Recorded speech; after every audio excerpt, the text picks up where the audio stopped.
I have called the issue in Venezuela the greatest geopolitical miscalculation the United States has ever made. And I'm going to follow up on that today with some hard facts from the past to show you that historically, Washington, D.C. has a blind spot for all of South America, Latin America. They do not understand the people. They don't understand the culture. It's why they fail miserably down here, time after time after time. Now, random guy named Juan is this cat the U.S. has decided they want to see be the new interim president of Venezuela. We've talked about him.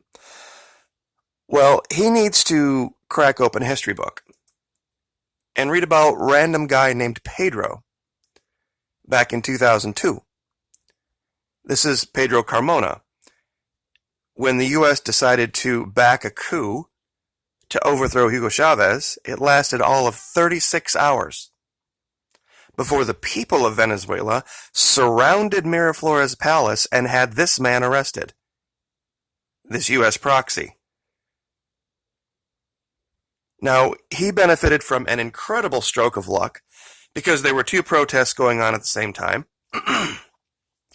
And he was able to escape to the Colombian embassy. I hope that random guy named Juan isn't counting on that same stroke of luck. This is what most Americans don't remember.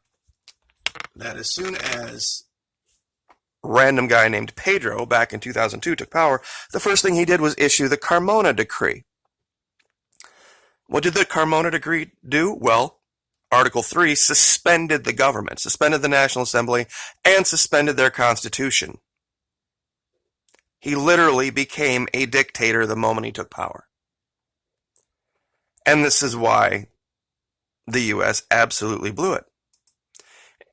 There's all sorts of information about Pedro Carmona. I'll go ahead and link it, but this was basically the story. The U.S. failed badly in 2002 trying to overthrow the Bolivarian Revolution.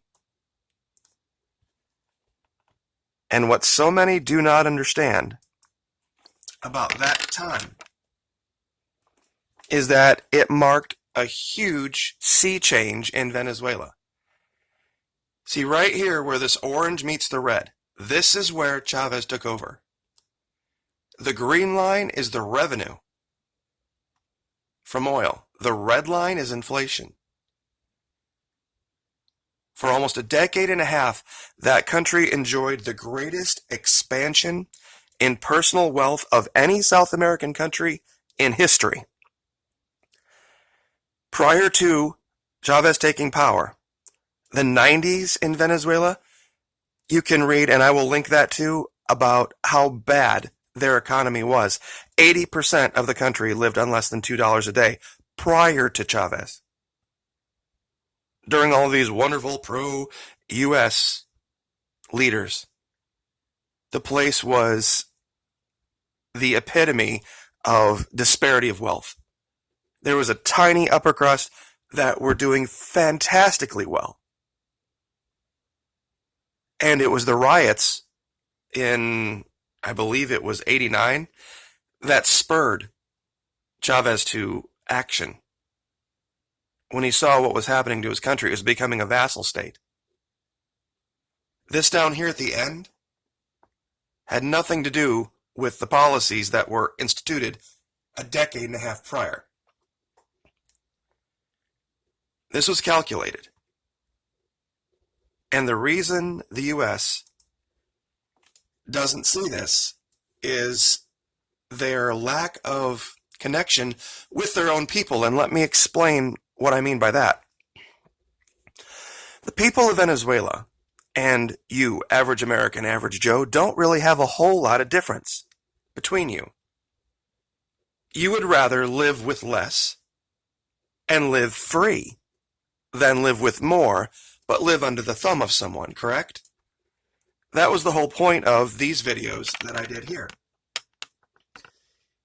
See, I took a lot of heat for this. People talking about out in the middle, I'm saying that it's going to be very dangerous because of the lack of security.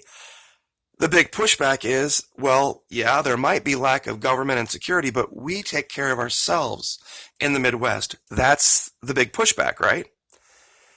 Okay, so that's the case. You would rather live communally, live like survivalists, like preppers, out from under the federal government, even though it may mean a little more suffering and not as easy a life. You would rather do that than have more bread and circuses and more government involvement. The people of Venezuela are the exact same way. They would rather have their guy, Maduro, even though he's not perfect, even though there's problems. They would rather have that solve the problems themselves than have anybody put in power in Caracas by the United States. And that's the beginning and end of this. And that's what the U.S. government in Washington, D.C. does not get. They think they can take this country back over with a tiny little elitist group of people who own most of the production capacity, most of the storage capacity, the transportation, all of that. Just kind of like we have here. This very, very powerful upper crust of people that control everything, that have nothing in common with the people out in the middle. That's why you hear stories about Venezuela standing up communes, getting rid of GMOs, and living a much simpler life. It's a harder life, yes, but they would rather have it. And this is where everything gets skewed. It gets completely messed up by our media. But a piece of information I'd like to leave you with is the head of the military of Venezuela. The U.S. has been trying to get to flip and work with this random guy named Juan. Let me read a little piece of information here I think you might find interesting. On 5 July 1984, Vladimir Pedro Lopez graduated from the Military Academy of Venezuela. He commanded mortar personnel, Infantry Battalion Rubio to Chira State. Between February and May 1995, Pedro was sent to the School of the Americas at Fort Benning, Georgia, for a psychological operations and advanced officer training course by the U.S. Army. So the head of the Venezuelan military has U.S. Army PsyOps training. What do you think the likelihood is of him being flipped by U.S. operatives? Virtually zero. In fact, it's much more likely that he will be able to run psychological operations back at whoever is being sent at him. And that probably would explain a great deal why we see the continual failure of the United States in their attempts to overthrow this country. I think this was set up to go down years ago. And for one reason or another, the U.S. continues to keep dropping the ball. They tried it with Ledesma out of Puerto Rico, and that didn't work. They tried negotiating with the Democratic Unity Roundtable, and I believe it was the Dominican. Maduro attended those negotiations for months, and that failed. What also a lot of people don't realize is when, right before Chavez died, he won an election literally like 6 months before against the same guy Maduro beat, Enrique Capriles Radonsky, the Ashkenazi Jew. So Radonsky got beat by both Chavez and by Maduro within a year. So I don't know how anyone can make any allegation at all that this country is being led by someone who isn't popular with the people.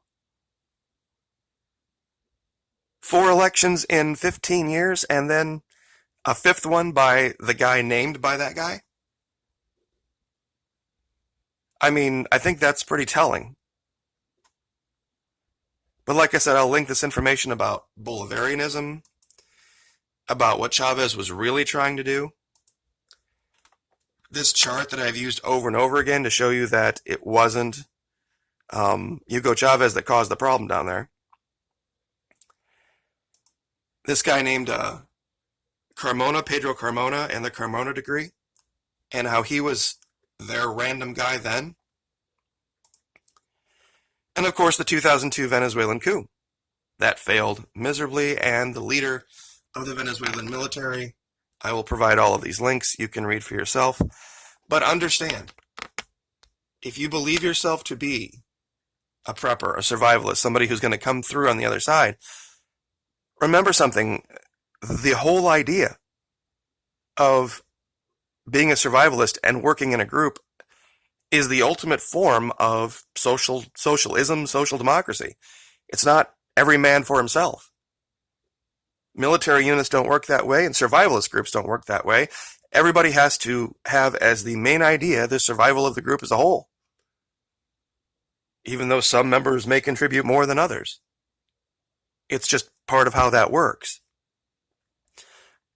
And it may cause problems at times, and there's going to be dissension at times, and there's going to be disagreement at times.